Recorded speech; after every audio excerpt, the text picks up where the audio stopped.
It started with a receipt, folded neatly in Eric's coat pocket, buried under a mint and a business card from some boutique I'd never heard of. 2 drinks, oysters, a small plate of duck confit. A dinner for 2, not 3 like we usually were. I stood in the laundry room staring at it for a long time, listening to the dryer hum behind me. Claire Maddox, model wife, school counselor, head of the PTA's fundraising committee. Smiling Claire, kind Claire.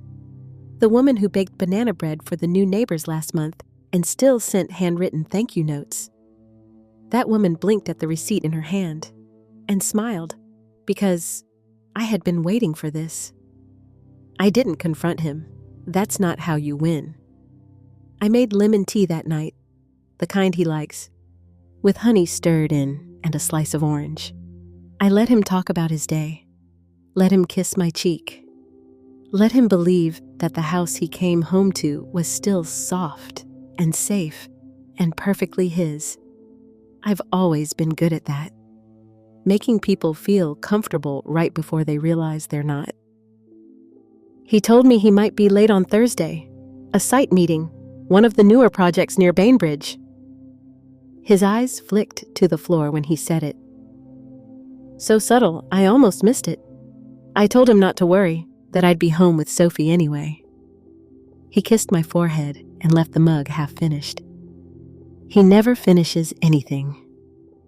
It wasn't always like this. There were years when I genuinely thought I could be content with Eric. Safe, adored, wrapped in the stability I thought I needed. After Nathan, I craved anything that felt still. Nathan, the older brother, the one with calloused hands and careful silences, the one who looked at me once, too long, when I was 19. I loved him before I understood what love was supposed to cost. We crossed a line, emotionally, not physically. Or maybe that's a lie I tell myself. We never kissed. But he used to sit with me on the back deck after family dinners, long after everyone else had gone inside. We talked about books, and grief, and loneliness. One night, I asked him what would happen if I waited for him. He stood, said I shouldn't wait for someone like him. 3 years later, I married Eric. I've never stopped waiting. The woman Eric is sleeping with? I know her. Of course I do. I introduced them, but not yet. That part comes later. For now, I returned the receipt to his coat pocket, exactly where I found it. Then I climbed into bed beside him, folded my legs under the covers, and watched him sleep.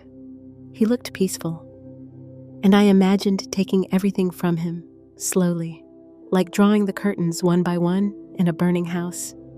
I reached over and turned out the light, because darkness makes the fire easier to see. It didn't take long for Eric to slip up again. The second time, I didn't even have to search for it. His phone buzzed on the kitchen counter while I made coffee.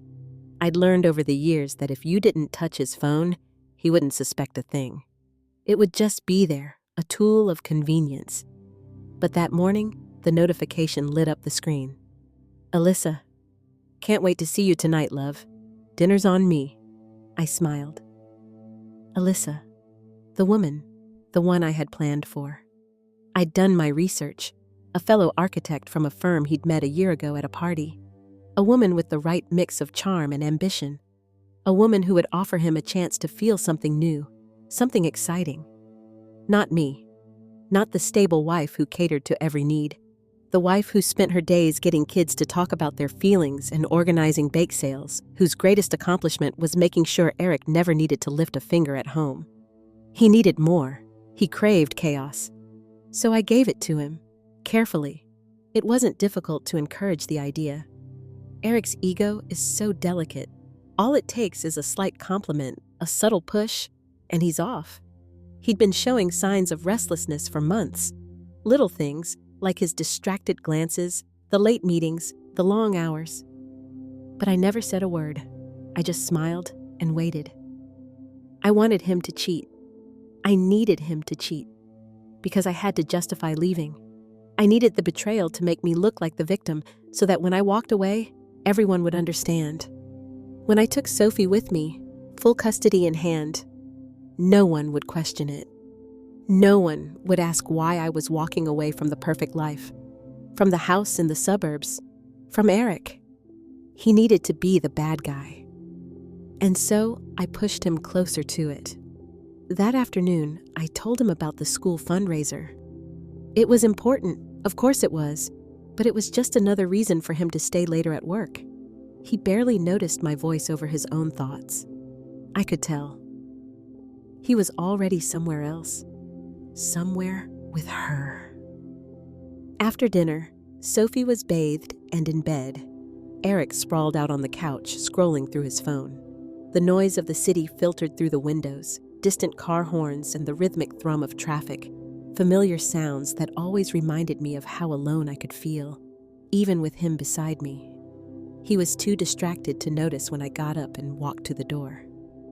"I'm going out," I said. "Okay," he murmured, not even looking up. I didn't go far. I just walked the block, taking my time, breathing in the crisp air. It wasn't the walk that mattered. It was the moment it gave me. The distance. The space to clear my head, to remind myself why I was doing this, why I had to do this. I returned an hour later, knowing exactly where he would be. His shoes were off, socks halfway down, the television flashing a dim light in the living room. His phone was still on the coffee table. I knew exactly who he was talking to, but I didn't care. I kissed his cheek, pretending nothing was wrong. Pretending I didn't know. "You're home late," he said, his voice barely a whisper. "I thought we were going to watch the movie tonight." I smiled, sitting beside him, not looking at the phone that buzzed again. "Later," I said. "Right now, I think we need some time to talk." The next morning, he was gone before I even opened my eyes. I didn't bother checking his phone. I didn't need to. He was already playing his part, just like I had wanted him to. I made myself breakfast. The same routine, the same smile for the neighbors when they waved across the street. And I wondered, briefly, if anyone would see the cracks. If they would wonder why the perfect family wasn't as perfect as they thought. But for now, I didn't care. The plan was working, and soon I would have everything I wanted. I learned early how to disappear in plain sight, smile sweetly, tilt your head, bake the cookies, remember names, offer tissues to crying mothers in my office. No one questions a woman who listens well, especially not one married to the man everyone envies. Eric with his lake blue eyes and half-built pergola projects. Eric who always looked just distracted enough to be interesting. When I found the emails tucked behind a billing folder on our shared laptop, I didn't cry. I didn't scream. I read every line, twice. There was something desperate in the way he wrote to her. A 29-year-old barista with a vague plan to travel and do photography. The messages weren't even clever, just needy, juvenile. He called her Starlight. He said he couldn't breathe when he was home. I made lasagna that night from scratch. I told him he looked tired and rubbed his shoulders while he told me a fabricated story about a meeting that ran late. I said, "I miss this," and leaned into his neck until he shivered. Let him believe I still believed. And then I started the undoing. It wasn't dramatic. That would be too obvious. I stopped calling our mutual friends back, so when they reached out to him about a canceled dinner or a cool distance, he was caught off guard. I began redirecting our daughter's schedule so I was the default parent. Doctors, school pickups, piano lessons. I even took on the Saturday morning library run, their ritual, and said she needed more quiet time lately. Eric's confusion turned to guilt. I let him. When he tried to initiate intimacy, I kissed him with just enough softness to make the rejection feel like his fault when I pulled away. "It's not you," I murmured into his chest. "I think I just need to work on myself." The truth? I hadn't wanted Eric for years, and yet I used to want something from him, something noble and false. A life that looked solid from the outside. But it had never been about love. Not after Nathan. Nathan had been a glitch in my system. Older, quiet, unexpectedly gentle in a way that made me feel 12 again. It started innocently. One of those slow, glancing connections at a family wedding when Eric had left early and Nathan offered me a nightcap. We sat in a rental car, parked in the dark outside the hotel, sharing swigs of warm scotch and not touching at all. He told me about his divorce, his years working overseas, how he'd once thought he'd never come back. I confessed something I hadn't said aloud to anyone, that I felt like a guest star in my own marriage. We didn't kiss that night, but we should have. Maybe we did, in some small, unspoken way. He didn't call after that, and I didn't reach out. I married Eric 6 months later. Now, years later, I watched my husband self-destruct with the precision of a clock I'd wound myself. I'd introduced them, Eric and her, at a local fundraiser I organized for the school. She was working the coffee stand. I saw the look in his eyes before he even realized it himself.